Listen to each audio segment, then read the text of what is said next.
Good morning and praise the Lord. परमेश्वर को धन्यवाद देते हैं आज के दिन के लिए जो परमेश्वर ने आपको और मेरे जीवन में जोड़ा है, ताकि हम उसकी उपस्थिति में उसके नाम की आराधना, उसकी स्तुति करें। एक छोटी सी प्रार्थना करेंगे और उसके बाद में हमारे परमेश्वर के वचनों में आपको ले जाना चाहता हूँ। देखेंगे आज के दिन के लिए कि प्रभु का वचन हमसे किस रीति से बातें करता है।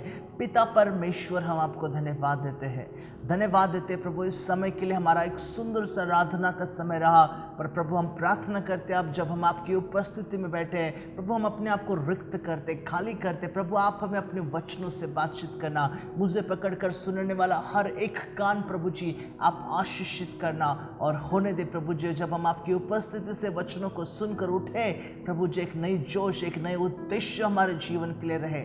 धन्यवाद देते पिता कि आपने हमारी प्रार्थना को सुना है और सारी बातों को हम प्रभु यीशु नासरी के नाम से मांगते हैं। Amen and amen. Well, praise the lord. प्रभु की स्तुति हो। परमेश्वर ने जो आज का दिन हमें दिया है, ये सबसे महत्वपूर्ण पल आपके और मेरे जीवन के लिए है। राइट, मैं अपने आप को जीवितों की भूमि पर पाता हूँ, मैं जिंदा हूँ, और ये सबसे बड़ी कृपा और करुणा परमेश्वर की है। कल का दिन जो बीत गया सो बीत गया। कल के दिन के लिए आज मैं यहाँ पर कुछ नहीं कर सकता, मैं कितना भी बड़ा व्यक्ति क्यों ना हो। कल का जो बीता दिन के लिए मैं आज कुछ भी नहीं कर सकता हूँ, और इसलिए परमेश्वर ने जो आज का दिन हमें दिया है, आज के दिन के लिए हमें जीना है। आज की इस पल, इस समय के लिए हमें जीकर परमेश्वर की आराधना करनी। हमारी प्रतिदिन की प्रार्थना हर एक दिन के लिए होनी चाहिए कि प्रभु आज का दिन मुझे तो आशीषित कर, आज के दिन के लिए मेरे परिवार को तो आशीषित कर। आज का दिन तूने मुझे दिया, इसमें कोई भी शैतान की युक्ति मेरे जीवन में ना चले, कोई भी शैतान की युक्ति मेरे परिवार के विरुद्ध ना चले आज के दिन के लिए। इसलिए मैं इनकरेज करना चाहता हूँ आप सभी से, दिन की शुरुआत प्रार्थना से और वचनों से करो, और देखो कि आज का दिन, आज के दिन के लिए परमेश्वर आपको किस प्रकार से आशीषित करता है। और इन सारी बातों के लिए मैं परमेश्वर को धन्यवाद देता हूँ। मैं समझता हूँ इन दिनों में परिस्थितियाँ जिस प्रकार से रहना चाहिए उस प्रकार से नहीं चल रही है। हर एक जगह के ऊपर बीमारियाँ, महामारियाँ, कई सारी वारदातें इन दिनों में हो रही है, कई सारे भूख हड़ताल अलग अलग जगहों पर हो रहे, कई सारे लोग डिप्रेशन का शिकार होकर अपने आप को जिंदगी से हाथ धो बैठ रहे, कई सारी जगह पर हत्याएं, और सारी बातों को आप ले लो। और इन सारी बातों को जब हम देखते हैं और एक प्रकार से हमें डर महसूस होता है, पर मैं ये बातों को जानता हूँ, मैं आपको ये बातें बताना चाहता हूँ। मैं जानता हूँ सरकार किसकी भी क्यों ना हो, कोई भी व्यक्ति अधिकार चला क्यों ना रहा हो, किसी भी प्रकार की परिस्थिति मेरे इर्द गिर्द मंडराती क्यों ना हो, मुझे एक बात की संपूर्णता से मेरा विश्वास है कि मेरा परमेश्वर अभी भी उस सिंहासन पर विराजमान है और वो राज्य करता है। आमीन, हालेलुया, प्रेज द लॉर्ड। और प्रभु की मैं स्तुति करता हूँ। कलीसिया में आपको बताना चाहता हूँ कि परमेश्वर ने हमें दूसरों के लिए आशीष का कारण बनाया है। आमीन, राइट। गौर से सुनना, एक बड़ी महत्वपूर्ण बात मैं आज परमेश्वर के वचनों से आपको बताना चाहता हूँ कि परमेश्वर ने हमें दूसरों के लिए एक आशीष का कारण बनाने का है। परमेश्वर ने एक बड़े विशेष तरीके से आपको बनाया है। परमेश्वर ने एक बड़े विशेष उद्देश्य के साथ में आपको रचा है। परमेश्वर ने एक बड़े विशेष कला और तरीकों को और हुनर को आपको दिया है। अगर आपके पास हुनर है, इस्तेमाल करो ताकि आपका जीवन दूसरों के लिए आशीष का कारण बने। हमारी प्रार्थना रहती है प्रभु मुझे आशीष कर, मुझे सब कुछ कर, नहीं, परमेश्वर ने आपको और मुझे एक उद्देश्य के साथ में बनाया ताकि हमारे जीवन के द्वारा हम लोगों के लिए आशीष का कारण बने। अगर आप इंटरनेट जानते हो और फेसबुक और यूट्यूब जानते हो, सारी बातों को जानते हो, प्लीज़ सोशल मीडिया के ऊपर प्रभु के वचनों को बताओ। अगर आप पर्सनल इवेंजलिज्म जानते हो तो एक दूसरे को संदेश देते हुए, वचनों को बताते हुए इस्तेमाल करो, एक दूसरे को उत्तेजित करो, इनकरेज करो प्रभु के वचनों से। कई सारे गुण आपके अंदर में है, इस्तेमाल करो कि देखो कि परमेश्वर का राज्य किस प्रकार से बढ़े और उसके नाम की स्तुति हमारे जीवन के द्वारा हम किस प्रकार से कर सकते हैं। मैं छोटा सा उदाहरण देना चाहता हूँ। चाबी जो होती है, कीज जो होती है, वो दिखने के लिए इतनी सुंदर नहीं रहती है, चाबी इतनी सुंदर नहीं रहती है, मैंने कहीं कहीं पड़ी रहती है, पर उसका महत्व तब पता चलता है जब हमें ताला खोलने की जरूरत पड़ती है। सही बात है। जब हमारा दरवाजा, घर का दरवाजा बंद है और जब चाबी नहीं मिलती तो हम कितने चल बिचल हो जाते कि अरे चाबी किधर घूम गई, और जब वो चाबी मिलती है तो हमें बड़ा सुकून मिलता है क्योंकि दरवाजा खुल रहा है। और उसी रीति से राइट। उसी रीति से परमेश्वर ने आपको किसी के लिए, किसी के जीवन के आशीषों के लिए चाबी बनाया है। परमेश्वर ने आपको किसी के जीवन के लिए आशीष का कारण बनाया है। और अपने जीवन के उद्देश्य को परमेश्वर के वचनों के द्वारा समझो, परमेश्वर के नजर से अपने जीवन को देखने की कोशिश करो और देखो कि परमेश्वर आपके जीवन के द्वारा लोगों को किस प्रकार से आशीषित करता है। और जब आप ऐसे लोगों से मिलते हो, राइट, जब आप ऐसे लोगों से मिलते हो जिसके मिलने के जो आपसे मिलते हैं और उनको लगता है कि मैंने बहुत सी प्रभु की आशीषों को पाई है, मैंने इस भाई ने मेरे लिए प्रार्थना किया और प्रभु ने मुझे चंगा किया, आप उस क्लिक के आवाज को सुनते हो, राइट। चाबी जब खुलती है तो क्लिक करके आवाज निकलता है और वही क्लिक वाला आवाज आप अपने जीवन में सुनने पाओगे, क्योंकि परमेश्वर के बातों को आपने आदर दिया और अपने जीवन को दूसरों के लिए आशीष का कारण बनाया। मैं आपको उत्तेजित करना चाहता हूँ, प्रभु आपके बुलाहट को पहचानने के लिए आपकी मदद करे। परमेश्वर आपको किस उद्देश्य के साथ में बुलाया है इसे पहचानने के लिए मदद करे, और इस प्रकार से प्रभु करता है। इसलिए परमेश्वर को धन्यवाद देता हूँ। एक बड़े सुंदर से वचन के साथ में आज मैं आपके सामने इस सुबह के समय खड़ा हूँ, और मेरा टॉपिक या जिस विषय को लेकर मैं आपसे बात करेगा वो है परमेश्वर आपको उत्तर बनाना चाहता है। God wants to make you the answer. God wants to make you the answer. परमेश्वर आपको उत्तर बनाना चाहता है। Genesis chapter 41. Turn your Bibles to Genesis chapter 41. And it's a long passage by the way, but मैं सारे वचनों को नहीं पढ़ूंगा, पर मैं उस चंद वचनों को इस पैसेज से लेना चाहूँगा और चंद वचनों को एक्सप्लेन करते हुए मैं आपको ये बताना चाहता हूँ कि परमेश्वर ने आपको उत्तर बनाया है। आमीन। बाजू वाले से कहो, परमेश्वर ने मुझे उत्तर बनाया है। परमेश्वर ने मुझे दूसरों के लिए उत्तर बनाया है। Amen. Hey, praise the Lord. Genesis chapter 41 and probably आप अपने समय में अपने डिवोशन में वर्स चैप्टर 41 का पूरा अध्याय, ना, it's a big chapter again, all together has a 57 versus, 57 versus में है। आप अपने समय लेकर प्लीज पढ़िएगा, पर मैं जिस वचनों के ऊपर फोकस करूंगा वो है वर्स 9 to verse 14। 9 वचन से लेकर तो 14 वचन तक के मेरा फोकस रहेगा, और यहाँ पर मैं यूसुफ के जीवन से जुड़ी हुई कहानी को, घटनाओं को मैं आपको बताना चाहता हूँ। यूसुफ जो था वो बहुत ही, उसका जीवन जो था अभी हाल ही में संभल ही रहा था। उसके पिताजी उससे बहुत प्यार करते हैं, उसको एक नया क्लोथ, एक जगह उसको दे देते हैं और बंदा बहुत खुश होता है नए कपड़े को पहनकर, जबकि उसके भाइयों को पिताजी कुछ नहीं देते हैं और नए कपड़े को पहनता है, इधर उधर घूमते रहता है। जबकि उसके भाई जाकर जंगल में बकरियों को चराते हैं तो उसको पिताजी सोचता है, यार तेरे भाई जो है वो जंगल में चरा रहे हैं, अब एक काम कर, तू खाना रोटी लेकर चले जा। और ये व्यक्ति जो है, यूसुफ जो है, अपने भाइयों के लिए खाना लेकर जाता है। ये वो नहीं जानता कि उसके भाई उसको क्या करेंगे, और वो जब जाते हैं तो उसके भाई उसका जगह निकाल देते हैं। क्यों निकालते हैं आपको कहानी पता है। उसको 2 स्वप्न गिरते हैं और स्वप्न में सब लोग, इवन उसके माता भी पिता भी उसके सामने झुकते हुए वो स्वप्नों को बताता है, और ये सारी बातें जो चीड़ उनके हृदय में रहती है उसके चलते हुए यूसुफ को वो गड्ढे में डाल देते हैं, उस जगह को बकरी के खून में लगाते हैं और उसको बताते हैं पिताजी को कि देखो देखो शायद से आपके बेटे को किसी जानवर ने खा लिया। और इस प्रकार की बातें आप आगे के पहले वचनों में आप यहाँ पर देखोगे। और थोड़ी देर के बाद में वो देखता है कि कोई ऊंट वाला आ रहा है, और वो उस यूसुफ को, उस ऊंट वाले को जो मिस्र की ओर जा रहा था, उसको बेच देते हैं। और अभी यूसुफ जो है पोतीफर के घर में पाया जाता है। पोतीफर के घर में पाया जाने के बाद में एक बड़ी महत्वपूर्ण बात, इन सारे कहानी के दौरान में एक बड़ी महत्वपूर्ण बात मुझे पता चलती है कि परमेश्वर ने यूसुफ को गड्ढे में जाने दिया, फिर भी परमेश्वर का यूसुफ सेवक ही रहा। परमेश्वर ने यूसुफ को छोड़ा नहीं। परमेश्वर यूसुफ के तब भी साथ में भी था। पर जब हमको परिस्थिति आती है, परिस्थिति जब खराब दिखने नजर आती है, हमें लगता है कि परमेश्वर ने हमारा हाथ छोड़ा। अगर आपको इस प्रकार से लगता है तो मैं प्रभु के वचनों से आपको उत्तेजित करना चाहता हूँ। गौर से सुनना यूसुफ के जीवन के बारे में, और देखो कि परमेश्वर ने यूसुफ को किस प्रकार से उत्तर बनाया है। जिंदगी में मेरे प्यारों उतार चढ़ाव इस प्रकार से चलते ही रहते हैं। राइट। जिंदगी में, आपकी भी जिंदगी में उतार चढ़ाव चलते रहेंगे और मेरे भी जिंदगी में उतार चढ़ाव इसी प्रकार से अप डाउन होते रहेंगे। मूसा के जीवन में, जो बाइबल का मूसा, उसके बारे में भी, उसके जीवन में भी देखो, एक बार वो अपने आप को पैलेस में पाता है, राजमहल में पाता है, थोड़ी सन में परमेश्वर उसको जंगल में लेकर आता है, कहता है कि बकरियों को चढ़ाओ, इस प्रकार से। पर मैं बताना चाहता हूं कि हमारे जीवन के द्वारा परमेश्वर चाहता है कि दूसरे लोग आशीषित पाए, राइट। और वो हमारे जीवन के द्वारा दूसरे लोग आशीषित पाए, आशीष को पाए।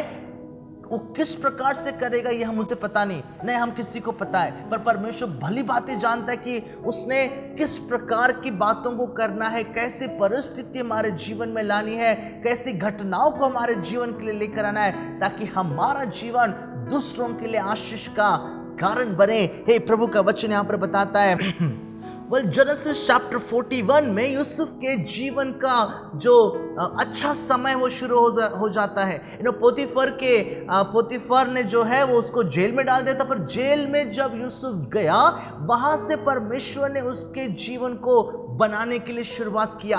अगर आप 41 अध्याय में अगर चले जाते हो तो यहाँ पर फिरौन जो है, मिस्र का राजा फिरौन यूसुफ को बुलावा भेजता है। यूसुफ के जो वरदान, उसके अंदर में जो वरदान छिपे थे, परमेश्वर ने उसको बाहर लाने का उसको मौका देता है। यूसुफ स्वप्नों का अर्थ जानने वाला व्यक्ति था, स्वप्न देखता भी था और उसका अर्थ भी बता सकता था। और यहाँ पर देखो वचन 14 में इस प्रकार से लिखा है, तब फिरौन ने यूसुफ को बुलावा भेजा और वह झटपट बंदी गृह से बाहर निकल आया और बाल बनवाकर और वस्त्र बदलकर फिरौन के सामने आया। फिरौन ने यूसुफ से कहा, मैंने एक स्वप्न देखा और उसके फल का बताने वाला कोई भी नहीं, और मैंने तेरे विषय में सुना है कि तू स्वप्न सुनते ही उसका फल बता सकता है। परमेश्वर ने जो उसको टैलेंट्स, जो उसको कला दी थी, जो परमेश्वर की ओर से उसने वरदान पाया था, उस वरदानों को परख परमेश्वर यूसुफ को वहां पर समझने के लिए देता है, बताता है फिरौन से कि कोई व्यक्ति है जो जेल में है, वो तो तेरे स्वप्नों का अर्थ बता सकता है। परमेश्वर ने उसको उस जेल से बाहर निकाला ताकि उसको वो उस राजमहल तक लेकर जाए। God can lift you up from the prison and get you to the palace, but he will do it according to his plan। वो सारी बातों को आपके जीवन में तब करता है जब उसकी योजना उसके साथ में जुड़ी रहती है। और मैं यहाँ पर आई जस्ट कैन अंडरस्टैंड, मैं बिल्कुल नहीं समझ सकता कि परमेश्वर हमारे जीवन में किस प्रकार की बातों को लेकर आता है, कैसे परमेश्वर हमारे जीवन में परिस्थिति को लेकर आता है, ताकि हमारा जीवन दूसरों के लिए आशीष का कारण बने। और तभी बन सकता है जब हम अपने आप को प्रभु के हाथों में देते हैं। Praise the lord. हे प्रभु की स्तुति हो। क्या हुआ यहाँ पर, यूसुफ जो था वो जेल में था, पर वहां से निकलकर परमेश्वर उसको राजकुमार बनाता है।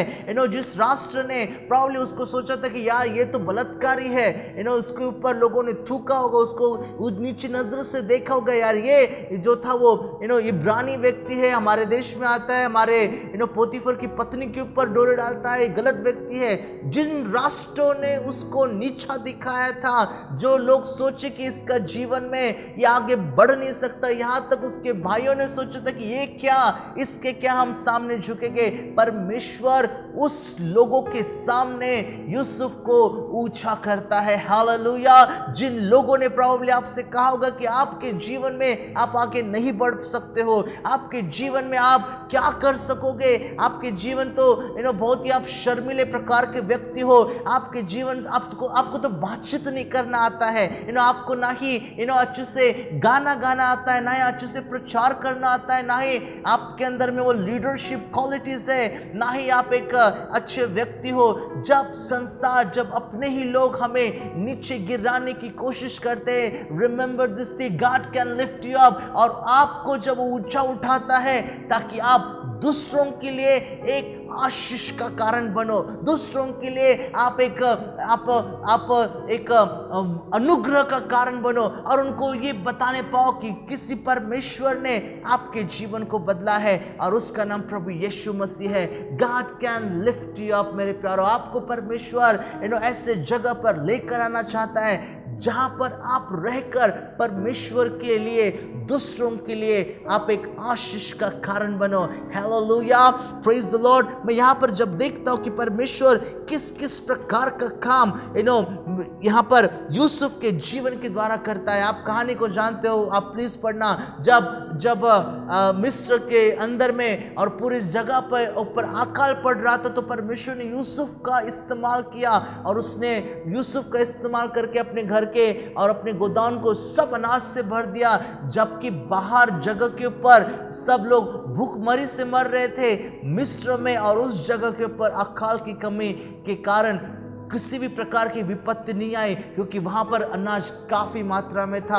और परमेश्वर ऐसे परिस्थितियों में उसके भाइयों को, उसके पिताजी को वो मिस्र की ओर लेकर आता है और किस प्रकार से उनके लिए आशीष का कारण बनता है। आप प्रभु के वचनों में से यहाँ पर आप पढ़ सकते हो। परमेश्वर ने यूसुफ का इस्तेमाल किया ताकि उसका जीवन दूसरों के लिए आशीष का कारण बने। परमेश्वर आपका इस्तेमाल करना चाहता है ताकि आपके शब्दों के द्वारा कोई ना कोई, कहीं ना कहीं, किसी ना किसी जगह पर उत्तेजना पाए। परमेश्वर आपका इस्तेमाल करना चाहता है ताकि आपके छूने से, वचन इस प्रकार से लिखा है, धर्मी के प्रार्थना के प्रभाव से क्या हो सकता है? बहुत कुछ हो सकता है। परमेश्वर आपका इस्तेमाल करना चाहता है ताकि किसी ना किसी व्यक्ति को आप यीशु के नाम से छुओ और देखो कि वो व्यक्ति की अपराध क्षमा हो और वो चंगाई को पाए। परमेश्वर आपका इस्तेमाल परिवारों के लिए करना चाहता है। परमेश्वर आपका इस्तेमाल लोगों की भलाई के लिए करना चाहता है। अगर आप कोई इन्फ्लुएंशियल व्यक्ति हो और कई बड़े जगह पर, पोस्ट पर आप नियुक्त किए गए हो, ये आपकी बढ़ाई के कारण, या आप कितने महान व्यक्ति उसके कारण ही, पर प्रभु की योजना, अगर आप एक विश्वासी हो तो प्रभु की योजना आपके जीवन के लिए है ताकि आप उस जगह पर रहकर लोगों की मदद करने पाओ और देखो कि आपका जीवन दूसरों के लिए एक आशीष का कारण बन रहा है। इस प्रकार से बड़ा ही महत्वपूर्ण बात यहां पर मैं यूसुफ के जीवन के द्वारा बताना चाहता हूं कि God can make you a blessings to other. प्रभु ने हमें पिछले दिनों में, पिछले समय में बहुत ऐसे आशीषित किया।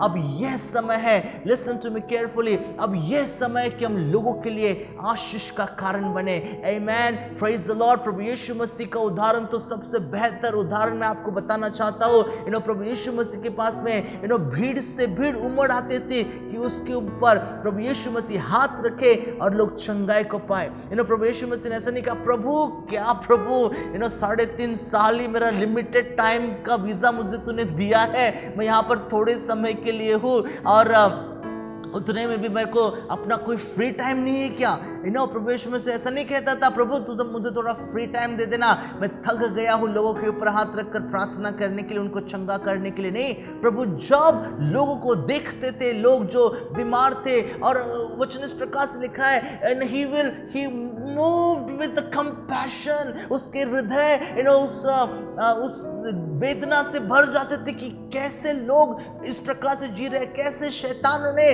उन्हें बंदी बना के रखा है। मैं उनको छूना चाहता हूं प्रभु, मैं उनको चंगा करना चाहता हूं। और प्रभु यीशु का जीवन दूसरों के लिए आशीष का कारण हुआ, प्रभु का वचन बताता है। Praise the lord, hallelujah. प्रभु यीशु मसीह दूसरों के लिए आशीष का कारण हुआ और प्रभु हमारे लिए इंतजार करता है। वो देखता है कि क्या मैं भी उसके कार्य में सहभागी होता हूँ, क्या मैं भी अपने जीवन को उसके हाथों में समर्पित करता हूँ ताकि मेरे जीवन भी दूसरों के लिए आशीष का कारण बने। मेरे दूसरों के ऊपर हाथ रखना और प्रार्थना करना, प्रभु इंतजार करता है। अगर मैं इस प्रकार से करता हूँ तो मैं अपनी चंगाई उसके जीवन में मैं उंडेलना चाहता हूँ। प्रभु आपका इंतजार करता है ताकि आप दूसरों के प्रश्नों के लिए उत्तर बनने पाओ। मैं आपसे पूछता हूं, प्रभु का वचन आपसे पूछता है, are you ready to become an answers for someone's question? क्या आप तैयार हो दूसरों के प्रश्नों के लिए उत्तर बनने के लिए? प्रभु का वचन मेरे प्यारों एक बड़ी ही महत्वपूर्ण बात यहाँ पर हमको पूछता है। वचनों के द्वारा मैं यहाँ पर यूसुफ के जीवन से बताना चाहता हूँ। यूसुफ ने अपने जीवन में जो भी कुछ खोया, शायद से उसने अपना बचपना खोया होगा, शायद से उसने अपने जीवन के बहुत अच्छे पल जेल में बिताए होंगे, शायद से उसने अपने जीवन के बहुत सारे समय अपने भाइयों की डांट खाते हुए बिताए होंगे और लोगों ने उसको पसंद नहीं किया होगा, लोगों ने उसको चाहा नहीं होगा, उसको नजदीक नहीं किया होगा, उसको भी कितना he might have field very bad. परमेश्वर ने आपको कुछ इस प्रकार से डिजाइन किया है, क्रिएट किया है कि आप लोगों के जीवन के लिए आशीष का कारण बनो। जिस किसी परिवार में आप पाए जाते हो, वो परिवार में आपको परमेश्वर ने बड़े उद्देश्य के साथ में रखा है, ताकि उस परिवार के लिए आप उत्तर बनो, आप आशीष का कारण बनो। राइट, जिस मोहल्ले में, जिस बस्ती में परमेश्वर ने आपको रखा हुआ है, वचन तो यूं कहता है कि तुम्हारा उजियाला कुछ इस प्रकार से पहुंचे, लोग देखने पाए, कि तुम्हारे जीवन को देखकर लोग जानने पाए कि हमारे प्रश्नों का उत्तर कहीं तो भी है, कोई तो भी परमेश्वर है, हालेलुया, जो हमारे प्रश्नों का उत्तर दे सकता है। A city that is set on a hill छुप नहीं सकती है, और प्रभु ने आपको छुपने के लिए नहीं, पर लोगों के लिए, हालेलुया, उत्तर बनने के लिए चुना है। प्रभु का वचन इस प्रकार से मुझे मदद करता है समझने के लिए। यूसुफ के जीवन से अगर मैं देखूं यहाँ पर, तो यूसुफ का जीवन में उसने अपने जीवन के कई सारे अमूल्य पलों को खोया। बचपन से ही उसके भाई लोग उसको प्यार नहीं करते थे। अगर उसके पास में वो आता होगा यूसुफ, तो लोग उसको कहते कि तू जो भाग यहाँ से, क्या स्वप्न देखता है तू, हम तेरे आगे के झुकने वाले हैं। राइट, तो प्रॉब्ली उसका बचपन कोई इतना अच्छा नहीं गया होगा। उसके पिताजी उसको प्यार करते थे एक तरफ में, पर उसको और कोई चाहने वाला था ही नहीं। यूसुफ के जीवन में शायद से उसने कई सारे कठिनाइयों का सामना किया होगा। गड्ढे में डाला जाना, भूखा प्यासा वहां पर रहना कोई आसान बात नहीं है। जेल में बहुत साल समय तक के पड़े रहना कोई आसान बात नहीं है। लोगों ने तो उसको सोचा होगा ये व्यक्ति जो है वो बलात्कारी है। राइट, और कितने सारे नाम उसको रखे होंगे ऐसे।